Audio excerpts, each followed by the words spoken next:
They say money can buy power, but what happens when power collides with courage? In a quiet city restaurant, a young black waitress thought she was just working another late shift. She had no idea that night would test her strength against a billionaire who believed rules didn't apply to him. When he crossed the line, harassing her staff, she did the unthinkable. She stood up and kicked him out. But that wasn't the end. Moments later, the sound of whirring blades filled the sky. A helicopter descended, and out stepped his father. Why was he there? And what he offered next would leave everyone speechless. Her name was Maya, 23 years old, hardworking, and the kind of waitress who remembered not just orders, but faces, birthdays, and favorite drinks. For Maya, the restaurant wasn't just a job, it was survival. Tips paid her rent, kept food on the table, and helped her younger brother buy school books. The upscale restaurant she worked at attracted wealthy business people and celebrities passing through town. Maya had learned to balance trays while balancing the arrogance of men who thought she was invisible. But despite it all, she carried herself with grace and a quiet determination. Most nights followed the same rhythm: polite greetings, smiles, and endless footsteps between the kitchen and tables. But beneath the chandeliers and velvet booths, Maya often saw something darker: condescending comments, microaggressions, the sideways looks that reminded her she didn't belong in their world of wealth. Still, she pushed through, whispering to herself, "One more shift, one more paycheck, keep going." That night began like any other. The restaurant was buzzing, the scent of seared steak filling the air. Maya checked her notepad, moving briskly from table to table, when she noticed a group of men in suits occupying the VIP section. They weren't just loud, they were entitled. And at the center of it all sat a young billionaire heir, his voice carrying above the chatter. Maya had seen men like him before, but something about the arrogance in his eyes told her this night would be different. At first, it was the usual rich man routine: snapping fingers to get attention, mocking the staff for being too slow, sending back dishes without tasting them. But then, his behavior turned uglier. When one of Maya's co-workers, Anna, a shy hostess barely 19, brought menus to the table, the billionaire leaned in too close, brushing her arm. "Come on, smile for me," he slurred, ignoring her discomfort. His friends laughed. Maya's blood boiled. She had seen enough. As Anna walked away, shaken, Maya intercepted her. "Are you okay?" Maya whispered. Anna nodded, forcing a smile, but her eyes glistened. The billionaire wasn't finished. Minutes later, he called out loudly, "Send that cute little hostess back here. I like my service with a side of entertainment." His table erupted in laughter. Maya's fists clenched around her tray. She looked at her manager, hopping for backup, but he avoided her gaze. The unspoken rule was clear: the rich pay the bills, so don't upset them. But Maya couldn't stay silent. She walked up to the billionaire's table, her voice steady but firm. "Sir, your behavior is inappropriate. I need you to stop harassing my staff."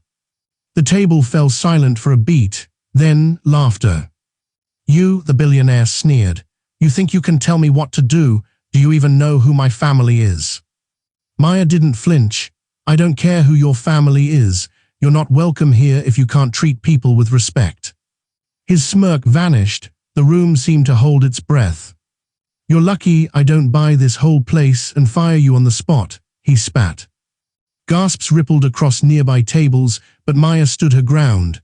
"Then go ahead, but tonight you're done, get out." Whispers filled the restaurant as Maya escorted him and his entourage toward the door. Some patrons clapped softly, others stared in shock. The billionaire shouted over his shoulder, "You'll regret this, you don't know who you're messing with." Minutes later, as Maya tried to steady her hands and return to her tables, a deep rumble shook the windows. Glasses trembled. Diners looked up in confusion. Outside, a helicopter was descending onto the parking lot. Maya froze, her heart raced. Had she just crossed a line she could never come back from?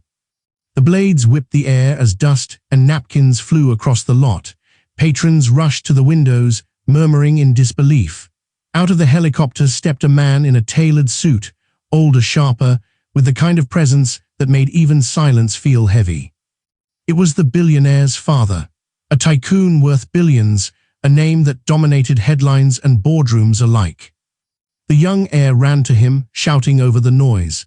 "Dad, this waitress, she humiliated me in front of everyone. Fire her, sue her, do something." The father's eyes, however, were fixed on Maya. Calm, calculated, he stepped inside, the crowd parting instinctively. His gaze swept the restaurant, the staff, the diners, and then rested squarely on her. Maya's knees trembled, but she stood tall. She expected rage, threats, maybe even police. Instead, the man spoke softly. "Is it true? Did my son harass your staff?" The room held its breath. Maya's voice was steady. "Yes, and I won't apologize for standing up to him." The father turned slowly toward his son. His voice cut through the air like a blade. "Do you realize how many times I've cleaned up your messes? How many people you've disrespected because you thought money gave you a free pass?" The billionaire stammered, "But Dad..." "Enough," the father raised a hand. Silence. He looked back at Maya, then at the entire restaurant. "This young woman showed more courage and integrity tonight than my son has shown in his entire life." Gasps filled the room. The son's face went pale. Then came the twist no one expected. The father turned back to Maya. "I'd like to offer you something," he said. "A chance to leave this place tonight, not on foot, but in that helicopter outside." Maya's breath caught. Whispers filled the restaurant. Everyone's eyes were on her. She thought about the exhaustion, the endless shifts, the disrespect she endured. She thought about her brother at home, the bills piling up. But she also thought about what it meant to accept anything from the same family that had just humiliated her co-worker.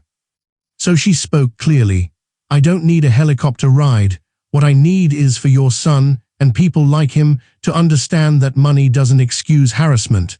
Respect isn't bought, it's earned." The father studied her for a long moment. Then, surprisingly, he nodded. "You're right, and maybe it's time my son learned that lesson the hard way." He turned to his heir, who now looked small and powerless. "From today, you're cut off.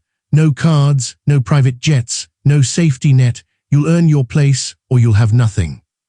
The restaurant erupted in murmurs. The young billionaire's face twisted in shock, but for once, he had no words.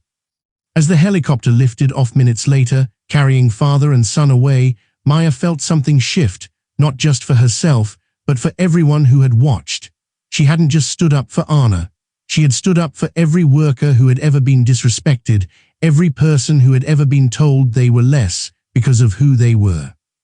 Walking back to her tables, she realized the lesson wasn't about wealth or power. It was about dignity.